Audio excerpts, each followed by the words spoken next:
Ethics in the Real World, Revised Edition, 90 Essays on Things That Matter, a fully updated and expanded edition, by Peter Singer. Introduction.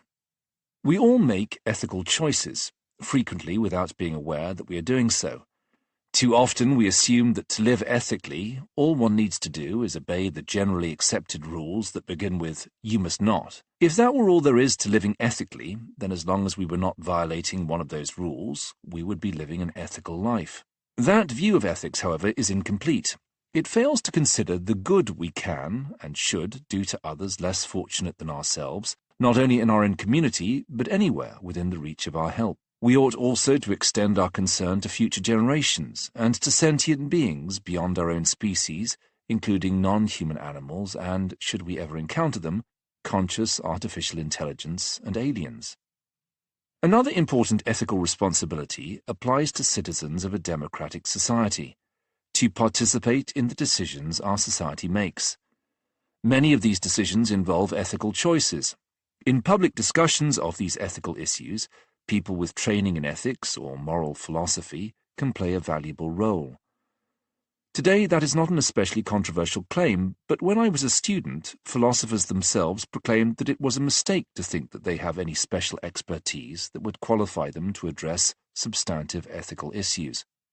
The accepted understanding of the discipline, at least in the English-speaking world, was that philosophy is concerned with the analysis of words and concepts, and is neutral on substantive ethical questions. I doubt that I would have continued in philosophy if that view had prevailed.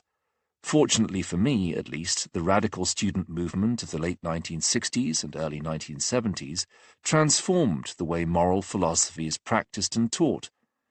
In the era of the Vietnam War, with other struggles against racism, sexism, and for a cleaner, safer environment, students demanded that university courses should be relevant to the important issues of the day. Philosophers responded by returning to their discipline's origins. They recalled the example of Socrates questioning his fellow Athenians about what it takes to live justly, and they summoned up the courage to ask similar questions of their students and eventually of the wider public. My first book, written against the background of civil and sometimes not so civil disobedience against racism, sexism, and the war in Vietnam, asks when disobedience is justified in a democracy. Since then, I've continued to address issues that matter to people outside departments of philosophy. Some academics still think that writing a book aimed at the general public is beneath them, and writing an opinion piece for a newspaper is sinking lower still. In this book, you will hear a selection of my shorter writings. Newspaper columns are often ephemeral, but the ones I have selected discuss enduring issues or address problems that are still with us. The pressure of not exceeding 1,000 words demands a style that is clear and concise. Granted, in such essays, it is impossible to present one's research in a manner that can be assessed adequately by other scholars, and inevitably some of the nuances and qualifications that could be explored in a longer essay have to be omitted.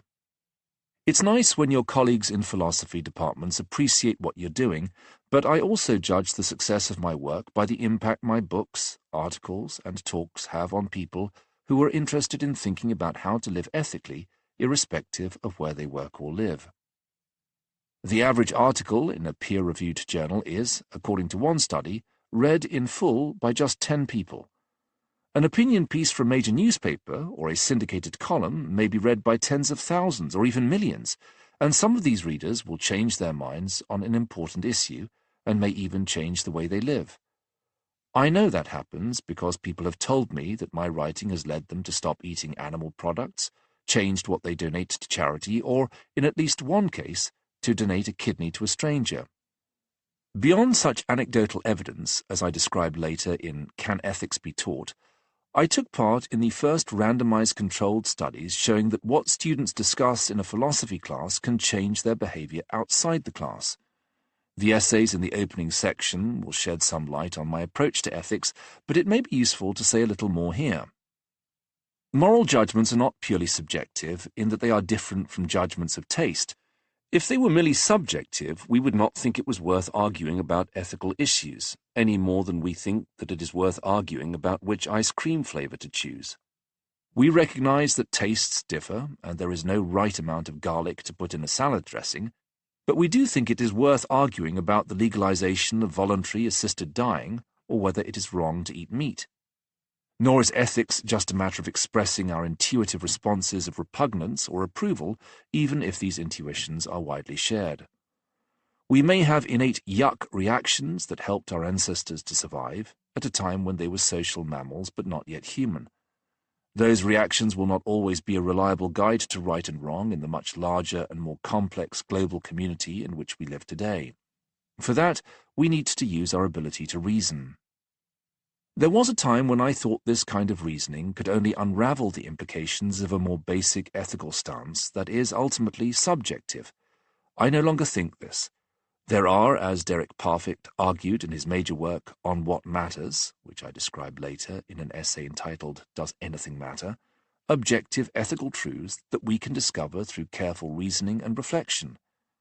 But for those who reject the idea of objective ethical truths, the essays that follow can be interpreted as attempts to work out the implications of accepting the ethical commitment espoused by many philosophers in different terms, and perhaps best put by the great 19th century utilitarian philosopher Henry Sidgwick. The good of any one individual is of no more importance, from the point of view, if I may say so, of the universe, than the good of any other, unless, that is, there are special grounds for believing that more good is likely to be realized in the one case than in the other. Sidgwick was a utilitarian, and so am I. Once we start to question our evolved and culturally transmitted intuitive responses to moral issues, utilitarianism is, I believe, the most defensible ethical view, as I have argued at much greater length in The Point of View of the Universe, written jointly with Katarzyna de Lazari-Radek. Nevertheless, in the essays that follow, I do not presuppose utilitarianism, and some are written with a co-author who is not a utilitarian. That is because, on many of the issues I discuss, my conclusions follow from non-utilitarian positions as well as from utilitarianism. Given the practical importance of these issues, as a good utilitarian, I ought to aim to write for the broadest possible audience, and not merely for a narrow band of committed utilitarians. Some of the following essays address topics for which I am well known: the ethics of our relations with animals, questions of life and death, and the obligations of the rich to those in extreme poverty. Others explore topics on which my views are likely to be less familiar: the ethics of selling kidneys, or of growing genetically modified crops, the moral status of conscious robots, and whether incest between adult siblings is wrong. Happiness and how to promote it plays a key role in my ethical view, so that is the topic of one group of articles. Among the more personal essays is a reflection on surfing, which provides me with a refreshing break from thinking about the other topics discussed in this book. This edition also differs from the previous one, in part because the world in which it is appearing is different from the world of 2016.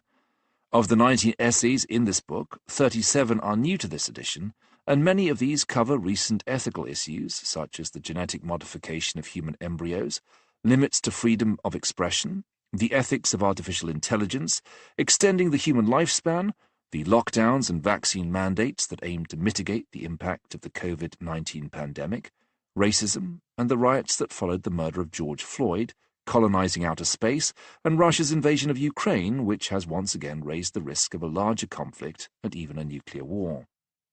Some of these essays have been grouped in a special new section, The Future, in which I address issues that I expect to become increasingly important over the next decade or two. Others are distributed throughout the book. This edition differs from the previous one not only because it has new essays, but because all of the essays, irrespective of when they were originally written, have been fully updated.